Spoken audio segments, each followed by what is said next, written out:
Olá a todos, sejam bem-vindos a mais um mergulho profundo aqui no nosso espaço de descobertas. Hoje vamos explorar um vídeo do YouTube que, me deixou bastante intrigado e eu queria compartilhar essa aventura com vocês. Opa, sempre animado com suas descobertas. Pode contar comigo para desvendar esse mistério que te deixou tão curioso dessa vez. Preparem-se para uma viagem no tempo, pessoal. O vídeo nos leva para Campo Grande, Mato Grosso do Sul, em 26 de dezembro de 2024, para o lançamento de um livro Interessante. que promete dar o que falar. Arqueologia Proibida no Brasil, do autor André de Pierre. Arqueologia Proibida no Brasil. O título já é um convite à curiosidade. Parece que vamos mergulhar em águas profundas. Me conta mais sobre esse livro e o que o torna tão intrigante. Pelo que pude ver, o livro desafia as narrativas tradicionais da história brasileira, trazendo descobertas e evidências que, segundo o autor, ficaram escondidas por muito tempo. É mesmo. E o vídeo mostra o lançamento acontecendo em um ambiente bem inusitado. Uma loja de vinhos, imagina só, arqueologia e vinho. Que combinação interessante. Uma mistura inusitada, com certeza. Mas me diz, o que exatamente o autor quer dizer com arqueologia proibida? É como se existisse uma história oficial e outra que foi censurada e escondida do público. Essa é a grande questão. O vídeo destaca a importância da pesquisa independente como forma de revelar essa verdade oculta. Entendo. O autor, André de Pierre, e seus apoiadores defendem a ideia de que existem informações e evidências arqueológicas que não se encaixam na história que nos foi contada e que por isso foram suprimidas. Entendo.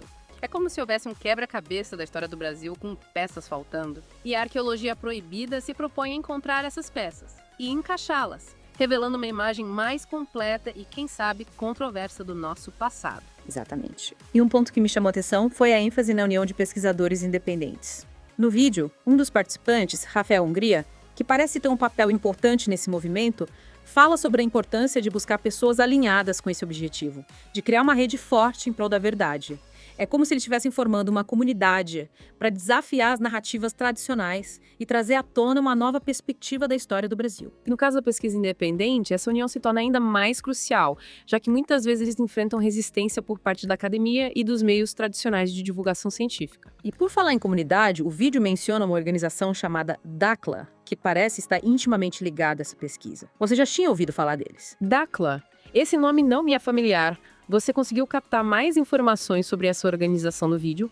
Quem são eles, o que fazem, qual a sua relação com o autor e com a arqueologia proibida? Pelo que entendi, a DACLA é uma organização que apoia e incentiva pesquisas independentes, principalmente na área de arqueologia.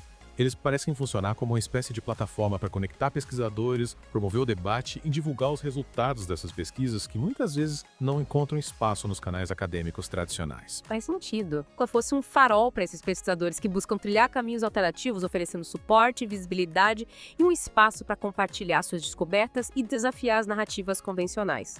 Me parece um movimento bastante interessante, com potencial para gerar debates acalorados e, quem sabe, até mesmo mudar a forma como entendemos a história do nosso país.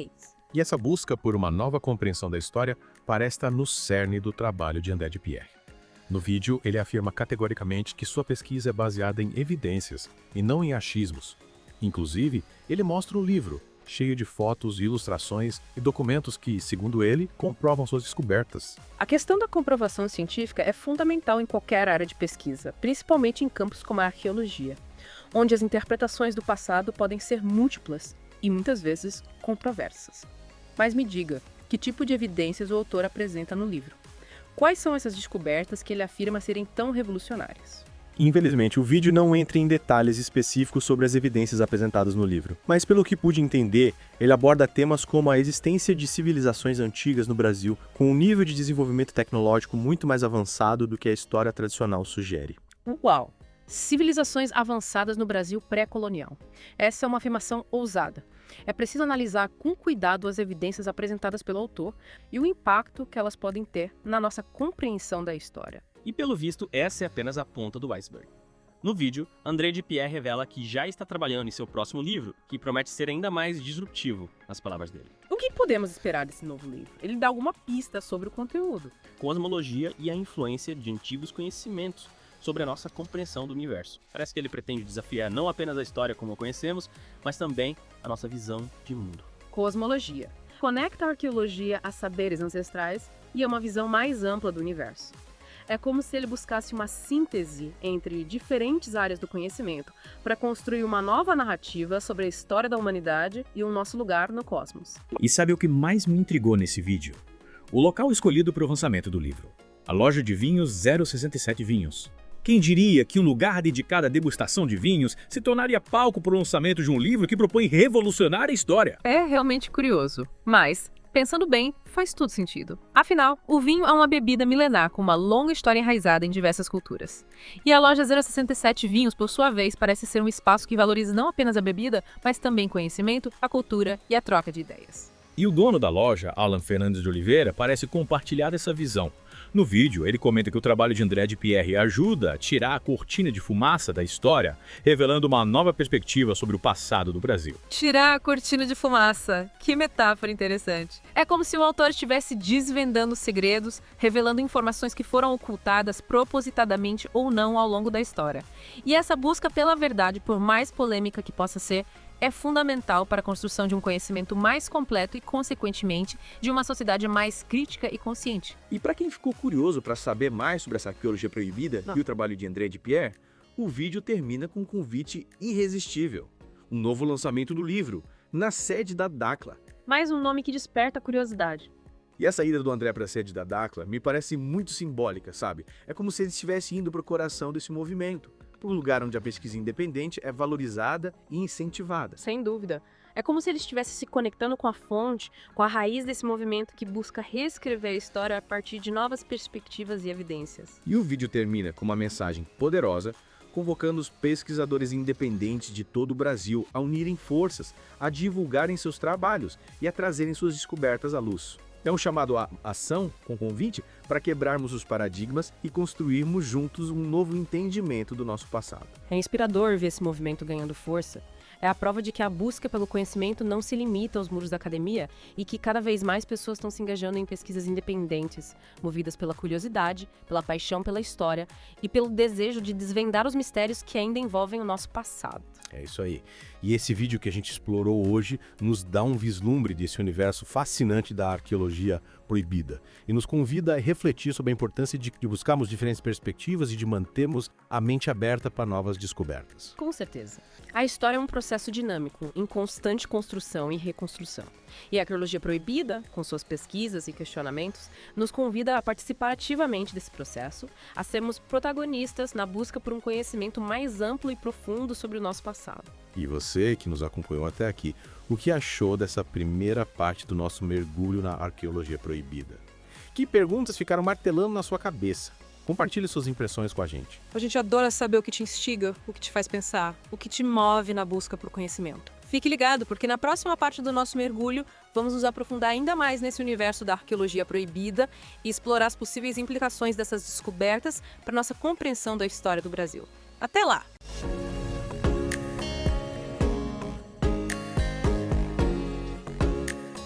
Vamos retomar nosso mergulho na arqueologia proibida no Brasil. Acho que ainda temos muito que desvendar nesse universo de mistérios e descobertas. Com certeza, aquele vídeo me deixou com a pulga atrás da orelha, sabe? Fiquei instigado com a ideia de que a história do Brasil, como a conhecemos, pode ser apenas uma parte de um quebra-cabeça muito maior e mais complexo. A gente costuma pensar na história como algo imutável, escrito em pedra, mas a verdade ela está em constante reconstrução. Novas descobertas, novas interpretações, novas perspectivas podem mudar completamente a forma como entendemos o passado. E a arqueologia proibida parece trazer à tona, desafiando as narrativas tradicionais e nos convidando a repensar a história do Brasil. E um dos pontos que mais me intrigou foi essa ideia de que o Brasil pré-colonial poderia ter abrigado civilizações muito mais avançadas do que imaginamos. O autor, André de Pierre, fala com tanta convicção sobre a existência dessas civilizações que me deixou curioso para saber mais sobre as evidências que ele apresenta no livro. Essa é uma questão crucial. Afinal, afirmações extraordinárias exigem evidências extraordinárias. O autor menciona a presença de estruturas arquitetônicas complexas, artefatos com tecnologia avançada para a época e inscrições em línguas desconhecidas. Ele sugere que esses vestígios apontam para a existência de uma cultura rica e sofisticada, muito além do que os livros de história nos contam. Ele chega a questionar a visão tradicional de que os povos indígenas do Brasil eram apenas caçadores-coletores, sem grandes conhecimentos de engenharia ou astronomia. Ele defende a ideia de que esses povos dominavam técnicas avançadas de construção, agricultura e astronomia, e que muito desse conhecimento se perdeu ao longo dos séculos. O que me parece interessante é que o autor não se limita a apresentar evidências arqueológicas. Ele busca também conexões com a cosmologia, com mitos e lendas ancestrais, com saberes tradicionais que foram passados de geração em geração, e como se ele tentasse juntar as peças de um quebra-cabeça gigante. Ele chega a afirmar que esse livro pode mudar completamente a forma como entendemos o mundo e o nosso lugar nele. Nossa, parece coisa de filme de ficção científica. Mas ao mesmo tempo me deixa fascinado a possibilidade de que existam conhecimentos ancestrais tão poderosos, capazes de revolucionar a nossa visão de mundo. A gente se acostumou a pensar na ciência moderna como a única detentora do conhecimento, mas muitas culturas ancestrais possuíam saberes profundos sobre a natureza, o cosmos e a psique humana. Esses saberes, muitas vezes desprezados pela ciência ocidental, podem conter insights valiosos para os desafios que enfrentamos hoje. É importante lembrar que a ciência é um processo dinâmico em constante evolução. O que sabemos hoje pode ser questionado amanhã. A cosmologia da NASA se baseia em dados e observações, mas é sempre bom ter em mente que podem existir outras interpretações, outras perspectivas. E a Dakhla parece ter um papel fundamental nesse processo de questionamento e busca por novas perspectivas. Pesquisadores independentes, organizam eventos, divulgam informações. É como se eles fossem uma ponte entre o conhecimento tradicional e as novas descobertas. Eles se descrevem como uma rede de apoio a pesquisadores que buscam desvendar os mistérios do passado e do presente e abrindo caminho para uma nova compreensão da história e da realidade. E a iniciativa de realizar o lançamento do livro na sede da Dakhla me parece um passo importante para fortalecer esse movimento. É como se eles estivessem criando um ponto de encontro para pesquisadores, entusiastas e todos aqueles que buscam uma nova forma de entender o mundo. Com certeza. É como se o autor estivesse retornando às raízes, buscando inspiração e força na comunidade que o apoia. E o vídeo termina com o chamado à ação, convocando todos os pesquisadores independentes a unirem forças, a divulgarem seus trabalhos e a trazerem suas descobertas à luz. É um convite para quebrarmos os paradigmas e construirmos juntos um novo entendimento do nosso passado. É inspirador ver esse movimento ganhando força. É a prova de que a busca pelo conhecimento não se limita aos muros da academia e que cada vez mais pessoas estão se engajando em pesquisas independentes, movidas pela curiosidade, pela paixão pela história e pelo desejo de desvendar os mistérios que ainda envolvem o nosso passado. E você que nos acompanhou até aqui, o que achou dessa segunda parte do nosso mergulho na arqueologia proibida? Quais perguntas ficaram martelando na sua cabeça? Compartilhe suas impressões com a gente. A gente adora saber o que te instiga, o que te faz pensar, o que te move na busca por conhecimento. Fique ligado, porque na próxima parte do nosso mergulho vamos explorar as evidências apresentadas por André de Pierre e analisar o impacto que elas podem ter na nossa compreensão da história do Brasil. Até lá! E chegamos à parte final do nosso mergulho na arqueologia proibida no Brasil. Ao longo dessa jornada, exploramos ideias e conceitos que desafiam as narrativas tradicionais, nos levando a questionar o que sabemos sobre o passado do nosso país. E agora, na reta final, acho importante voltarmos nossa atenção para um ponto crucial: as evidências. O que sustenta as afirmações de André de Pierre? Quais são os indícios que o levam a questionar a história oficial e a propor uma nova leitura do passado? É isso mesmo. Afinal, não basta apenas lançar ideias e teorias. É preciso apresentar provas, mostrar os caminhos que levaram a essas conclusões. E nesse ponto, o vídeo que a gente analisou nos dá alguns vislumbres das evidências que o André de Pierre utiliza para sustentar suas afirmações. Exatamente. Lembra que ele mencionou a descoberta de ruínas e artefatos que não se encaixam na cronologia tradicional da história brasileira? Estruturas arquitetônicas complexas, objetos com tecnologia avançada para a época, inscrições em línguas desconhecidas. Sim, ele sugere que esses vestígios apontam para a existência de civilizações antigas no Brasil, com um nível de desenvolvimento muito superior ao que a história tradicional nos apresenta. Civilizações que teriam dominado técnicas de construção, agricultura, astronomia e matemática. Traz um legado que ainda estamos longe de compreender completamente. É fascinante pensar na possibilidade de existirem cidades e monumentos grandiosos, construídos por povos antigos, ocultos sob a terra ou camuflados pela densa vegetação brasileira. Tesouros arqueológicos que desafiam o que aprendemos nos livros de história e que nos convidam a reimaginar o passado do nosso país. Ele conecta essas descobertas arqueológicas a saberes tradicionais que foram transmitidos oralmente através das gerações. É como se ele buscasse uma convergência entre a ciência e a tradição, entre a arqueologia e a cosmologia, para construir uma narrativa mais ampla e profunda sobre a história da humanidade. Essa busca por uma visão holística do conhecimento é algo que me chama muita atenção no trabalho dele. Ele não se limita a uma única área de estudo, mas transita entre diferentes campos do saber, buscando conexões e pontos de convergência. É como se ele estivesse tecendo uma grande tapeçaria, unindo fios da arqueologia, da história, da antropologia, da cosmologia e da sabedoria ancestral.